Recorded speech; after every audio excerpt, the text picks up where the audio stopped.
Diamond হারবারে vote রয়েছে একেবারে শেষ দফায়। নির্বাচনে প্রচার চলছে জোর কদমে, আর তার মধ্যেই পূজালিতে উত্তেজনা। বিজেপির মণ্ডল সভাপতিকে মারধর করা হয়েছে বলে অভিযোগ। বন্দুকের বাট দিয়ে মেরে মাথা ফাটিয়ে দেওয়ার অভিযোগ তৃণমূল কংগ্রেসের বিরুদ্ধে।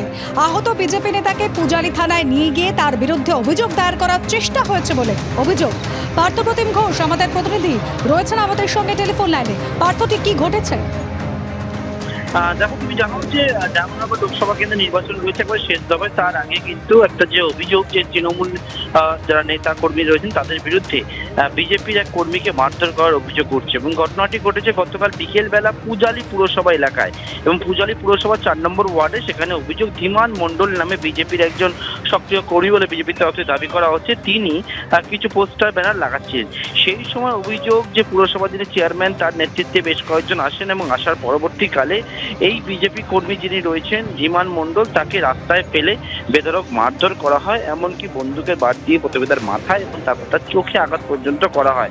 বিজেপির অভিযোগ তিনি জ্ঞান পর্যন্ত হারান। এর পরবর্তীকালে তাকে মোটর বাইকে তুলে পূজালি থানায় তৃণমূল যাদের বিরুদ্ধে অভিযোগ যারা হামলা চালিয়েছেন তারাই পূজালি থানায় নিয়ে যায়, এবং নিয়ে গিয়ে সেখানে এই বিজেপি কর্মীর নামেই কিন্তু অভিযোগ দায়ের করার চেষ্টা পর্যন্ত করেন বলে অভিযোগ, এবং তাকে হুমকি দেওয়া হয় তাকে লকআপে তার নামে ভুয়ো মামলা দিয়ে তাকে লকআপে ঢুকিয়ে দেওয়া হবে। এবং পাশাপাশি তিনি অভিযোগ করছেন যে তাকে গালিগালাজ এবং মারধর করা হয়।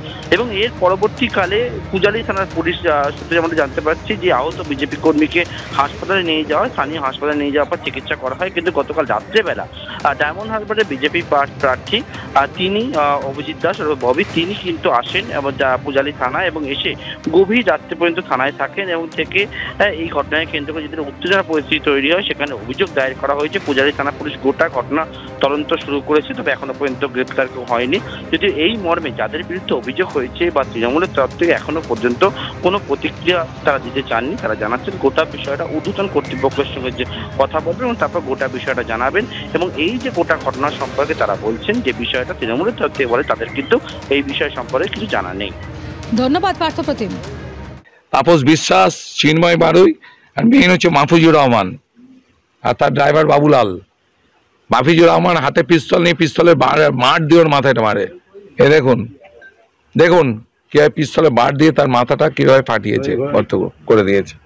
ওর কোথায় কোথায় চোট লেগেছে? মাথায় মেরেছে, মাথায় মারার পর সেন্সলেস হয়ে যায়, তারপরে অজ্ঞানে পড়ে যায়, পেটে বুকে লাথি মারে, মোটা লাঠি দিয়ে মারে পুরো বডিতে। আমি এখন ওকে নিয়ে যাচ্ছি এখানটায়, আবার মেরে আবার পিস্তলে বাট দিয়ে মেরে ওকে মেরে যখন জ্ঞান ফেরে তখন আবার দেখে যে র্যান্ডম ওকে মেরে যাচ্ছে লাথি। ভোট শেষ হতেই বিজেপির পোলিং এজেন্ট তার দেহ উদ্ধার হয়েছে। এই মুহূর্তের বড় খবর, মন্তেশ্বরে বিজেপির পোলিং এজেন্ট অভিজিৎ রায়ের ঝুলন্ত দেহ উদ্ধার। বর্ধমান দুর্গাপুর লোকসভার মধ্যেই পড়ে এই মন্তেশ্বর। ভোট শেষ হয়েছে সম্প্রতি, এবং তারপর বিজেপির পোলিং এজেন্ট অভিজিৎ রায়ের ঝুলন্ত দেহ উদ্ধার হয়েছে। খুন করে ঝুলিয়ে দেওয়ার অভিযোগ তৃণমূলের বিরুদ্ধে। ভোট শেষ হয়েছে বর্ধমান দুর্গাপুরে, এবং তারপরে বিজেপির পোলিং এজেন্টের দেহ উদ্ধার হলো। তৃণমূল কংগ্রেস বলছে পারিবারিক অশান্তির কারণে আত্মহত্যা করেছেন বিজেপির পোলিং এজেন্ট অভিজিৎ রায়। চতুর্থ দফায় ভোট ছিল বর্ধমান দুর্গাপুরে, এবং সেই ভোট মিটতেই বিজেপির পোলিং এজেন্ট অভিজিৎ রায়ের ঝুলন্ত দেহ উদ্ধার। খুন করে ঝুলিয়ে দেওয়ার অভিযোগ তৃণমূলের বিরুদ্ধে। রানা দাস আমাদের প্রতিনিধি রয়েছেন আমাদের সঙ্গে। রানা, কি খবর রয়েছে? কিভাবে মৃত্যু হলো বিজেপির পোলিং এজেন্টের?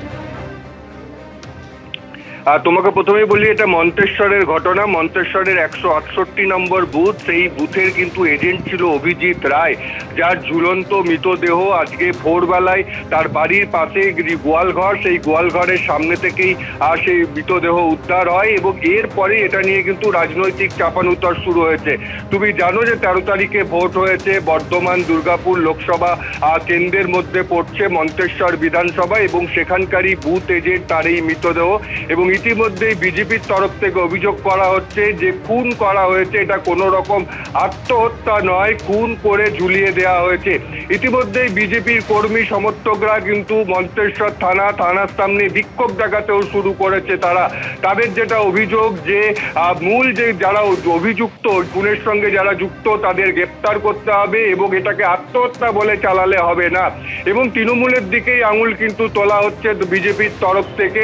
এবং এই মুহূর্তে থানার সামনে বিক্ষোভ দেখানো হচ্ছে। আবার তোমাকে বলি, থানার সামনে বিক্ষোভ দেখাচ্ছে বিজেপি কর্মী সমর্থকরা, যদিও তৃণমূল বিষয়টাকে সম্পূর্ণ অস্বীকার করছে। তৃণমূল বলছে যে এটা হচ্ছে পারিবারিক সমস্যার কারণে আত্মহত্যা করেছে।